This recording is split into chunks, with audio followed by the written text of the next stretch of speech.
So during this period, the 16th and 17th century mainly, there were kind of two ideas of witches in the Nordic society and in Europe in general. For traditional sorcerers, wise women in the community, they were often thought of as individuals who practiced spells and curses and kind of stole. Maybe they had some curse that made their cow milk all the milk from the neighbor's cow and stuff like this. And they sometimes practiced traditional or folk healing, so they could also be the village healer.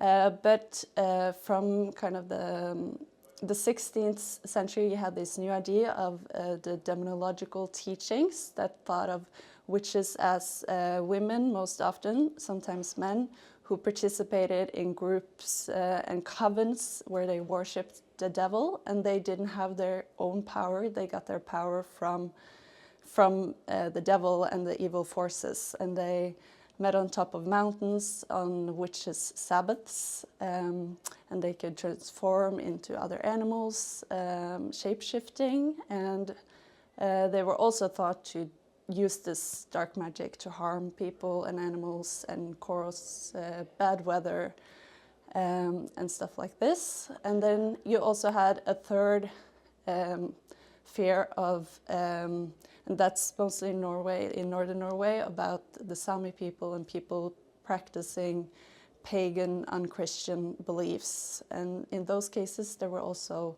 men who were thought to be witches. They were thought to cause damage and death and destruction in their community.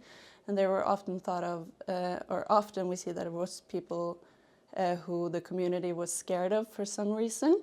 So it could also be in the case when there were rich widows, for example, with people who had power or kind of a standing in society that other people were scared of or didn't like.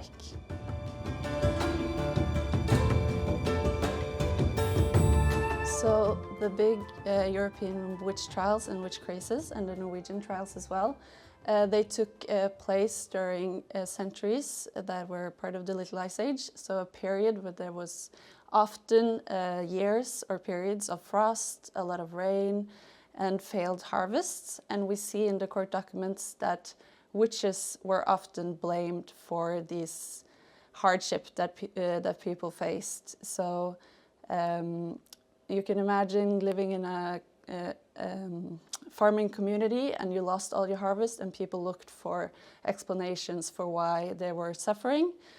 And in some cases then they found individuals or groups in their community that they thought had cursed them, and they blamed these witches. So there's, you can see that there's a kind of a scapegoating mechanism, looking for someone to blame.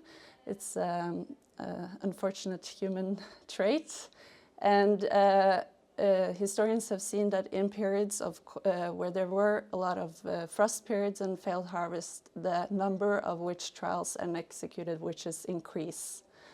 And we have clear examples of people who got blamed. So we have, for example, in the case of Åse Bøhler in Norway, she was believed to use these witches' yarns to curse her community. She threw these yarns when she was on the pyre, and it was believed that how long these yarns were thrown, that was how long the community would face bad weather and failed harvests.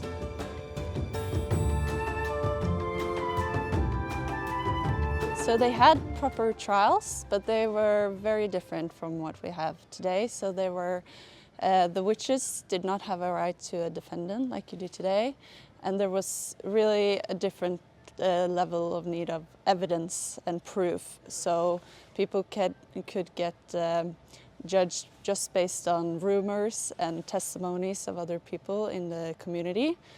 And there was also use of torture, and the confessions made under torture was seen as proof. And there was also the use of the water ordeal, where the accused witches were tied hand and feet and thrown into the water.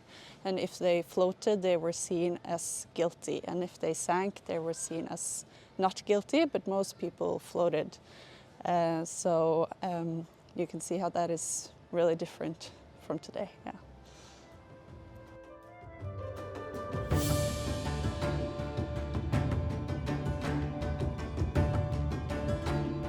So I think firstly it's the kind of magical aspect of it and the things they were accused of, and just being fascinated with the kind of magical world and worldview for some people. And secondly, I think it fascinates both in the media and film and also among scholars the kind of harsh reality of this judgment and burning and hanging of people for witchcraft, and the kind of suffering it caused to the individuals and their family and the whole community.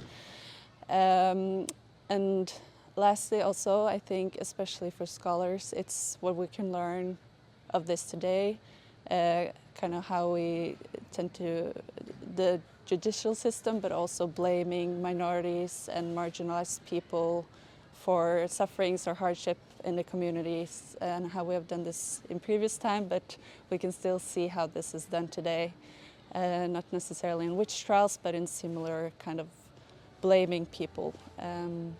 So there's a lot of aspects of the witch trials that are still relevant for how we understand ourselves as humans and communities today.